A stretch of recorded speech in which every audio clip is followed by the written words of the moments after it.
Les personnes qui n'ont jamais de chance en mariage, ou alors des personnes qui ont toujours des difficultés dans le mariage, sont ces trois personnes que je vais citer. Les premiers-nés, les derniers de la famille, c'est-à-dire les benjamins ou les benjamins des familles, et les fils uniques. Voici les trois personnes à problématique, à problème. C'est-à-dire si tu épouses l'une de ces trois personnes, sache que tu peux faire une crise.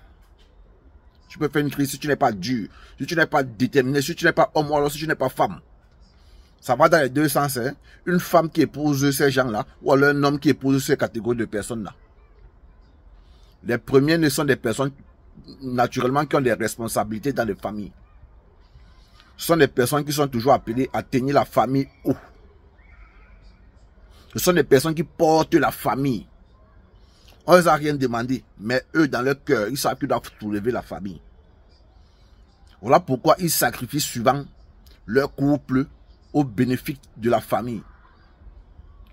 Au bénéfice de la famille. Et ces personnes finissent toujours rejetées par leur propre famille. C'est-à-dire que ceux pour qui tu t'es sacrifié là, au final, eux, ils te rejettent. Ils ne voient jamais le sacrifice que tu as fait pour eux. Donc, concentrez-vous sur vous aussi, c'est important. Voilà, pensez à vous-même, pensez à vous-même. Arrêtez de tout le temps penser aux autres. Toujours à votre famille, ma famille, ma famille. C'est ça les premiers nés de famille. Filles comme garçons. Ils ont une responsabilité naturelle, ils sont nés avec. Donc, comme on les éduque, là, ils grandissent avec. Vous n'êtes pas nés pour porter votre famille, vous êtes nés pour vivre votre vie. Vivez votre vie. D'accord? Ce sont les très bonnes femmes, ce sont les très beaux hommes parce qu'ils ont beaucoup de responsabilités. Ils savent ce qui veut dire le sens de la famille. Ils savent ce que c'est. Ils savent ce qui veut dire la responsabilité. Mais sauf que dans le mariage, ils n'arrêtent jamais de penser toujours à leur famille, à eux, au fait. Donc, pensez aussi à vous, c'est important. Deuxièmement, on va prendre les benjamines ou alors les benjamins de famille. Quand tu tombes sur une femme qui est une benjamine ou alors qui est un benjamin de la famille, qui est un dernier né dans une famille, oh yo yo, ta souffrance sera grave. Ce sont les enfants qu'on a toujours dolotés. Ce sont les enfants qui pensent qu'ils ont plus de privilèges que les autres parce qu'ils sont derniers. C'est le dernier amour de papa, c'est le dernier amour de maman. Maman a tout mis l'affection. Elle a pris toute l'affection qu'elle avait aux autres. Elle a donné à celui-là. Parce qu'elle dit que cet enfant-là, c'est l'enfant de sa retraite. Donc, elle ne considère plus ses autres enfants. Elle met tout l'amour sur celui-là. Ou alors sur celle-là.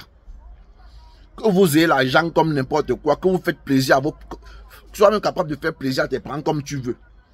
Le Benjamin ou alors la Benjamin de la famille, mon frère. C'est le cœur, c'est le ballot de papa et de maman. L'amour qu'ils ont pour ces enfants-là fait à ce que il est difficile que ces enfants-là vont en mariage. Ou alors restent dans un mariage. C'est très, très difficile. Alors lorsqu'ils se marient, ou alors lorsqu'elles se marient, elles sont tout le temps incomprises. Parce que cette place au fait qu'elles occupent dans leur famille fait à ce que elles ramènent toujours cette façon de vivre-là dans leur mariage. Les éternels gamins, les éternelles gamines.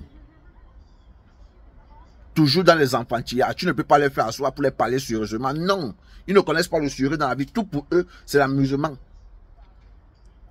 Toujours envie qu'on les chuchote. On doit tout les chuchoter. Toujours. Ils ne comprennent jamais. Jamais, jamais, jamais.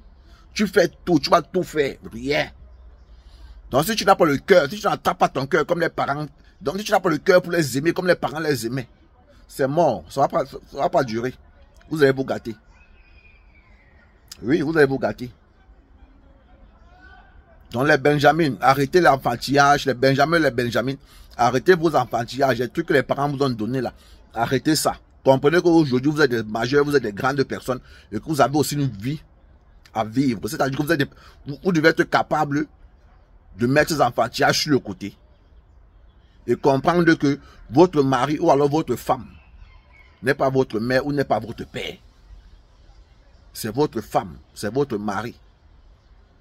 Il faut que vous mettiez bien ça dans vos têtes. Le dernier et le terminator. Fils unique à maman. Fils unique à maman. Quand tu tombes sur celui-ci, sur tous les garçons, mon frère, ce sont les personnes qui n'aiment pas le travail. Ce sont les personnes qui n'aiment pas travailler. C'est-à-dire que les difficultés, ils n'aiment pas. Dès qu'ils sentent un peu les difficultés comme ça, non, non, non. Ce sont les personnes qui aiment s'asseoir, cirer les chaussures, être beau, être fraîche, tout. Pas de difficultés, filles comme garçons. Ce sont les personnes qui ne connaissent pas qui ne veulent pas goûter à la souffrance. Dès qu'il y a une petite souffrance, une petite difficulté, ils quittent la relation. Il n'est pas là, il ne veut pas les mots de tête. Des travaux pénibles, là, ils ne sont pas dedans, ils ne veulent pas souffrir. Des enfants uniques, des filles uniques, des fils uniques. C'est grave. Si tu tombes sur un fils unique, ma chérie, tu vas souffrir. Hein? Le combat que tu vas mener avec sa mère. La façon que sa mère va te combattre. Parce que quand tu viens épouser son fils, pour elle, tu es en train de l'arracher son mari. Son seul mari qu'elle avait. Donc retrousse tes manches. Sache que tu vas lutter. Tu vas bagarrer jusqu'à ce que tu vas t'enrouler au sol. Les fils uniques et les filles uniques. Leur nature, c'est la paresse. Parce que tout ce que maman a cherché, tout ce que papa a cherché dans la vie, c'était souvent pour eux, le seul enfant. Donc ils sont de nature paresseux, ils n'aiment pas les efforts. C'est comme ça qu'ils sont, c'est leur nature. Fils unique, fille unique, comme ça, net. Si c'est une fille alors, hein, la façon et que tu es un homme, la façon que tu vas lutter avec son père. Parce que c'est la fille unique. Pour lui, c'est comme sa chérie, c'est comme sa femme. Il a l'habitude de la gâter, de tout donner. Donc si tu n'es pas capable de faire plaisir aux gens d'enfants là, de te comporter comme si tu étais son père, de tout donner, toujours offrir les choses, les cadeaux. Non, laisse tomber, laisse tomber. Laisse. Est-ce que vous comprenez? Voilà. Donc voilà les 3 personnes que je vous ai citées ici. Faites attention, vous avez compris très bien de quoi il est question ici. Vous avez compris très bien de quoi il est question. Donc à vous de choisir. Les fils uniques, le conseil que j'ai à donner aux fils uniques, c'est que, à un moment donné, arrêtez de prendre ces aides de prince, de croire que vous êtes des princes, parce que eux, dans leur tête, ils sont des princes. Parce qu'ils n'ont pas connu de difficultés. Dans leur tête, ils sont des princes. Il est difficile qu'ils arrivent à réaliser un truc dans leur vie, un projet ou quoi que ce soit. Non. Si ce n'est pas un truc facile, ou un travail de bureau, non, laisse tomber. Tu vas l'amener au travail, dès qu'il sent la difficulté, le lendemain, il ne vient plus. C'est comme ça, les fils uniques. C'est comme ça, les fils uniques. Observez autour de vous, vous allez voir le comportement des fils uniques. Ce sont des personnes toujours propres, qui n'aiment pas se salir, des personnes qui aiment toujours, qui tiennent toujours à leur image, à leur façon d'être. Ils ont les mains parfois comme les femmes, façon. Ils sont comme ça. Ils ne connaissent pas la souffrance. Si maman a 1 million, si papa a 1 million, les 1 million là, c'est sur lui qu'on met ça. Si papa a 10 millions dans son compte, il sait que c'est pour lui.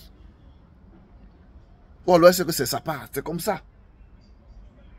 Elle ne discute rien avec personne. Quand on fait à manger, si on a préparé 2 kilos de nourriture, il sait que les 2 kilos là sont là. Il ne va pas discuter ça avec notre enfant. C'est pour lui, c'est sa part. Donc c'est les enfants qui n'ont manqué quasiment de rien. Donc, le conseil que j'ai à leur donner, c'est que apprenez à prendre vos responsabilités face à la vie.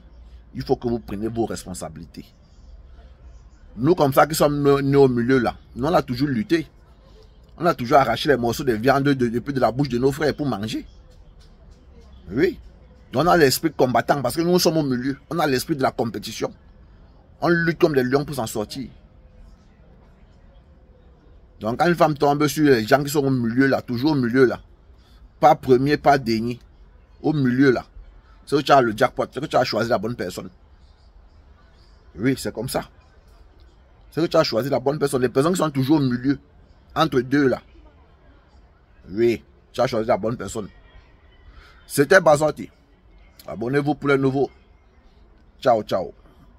On fait ça.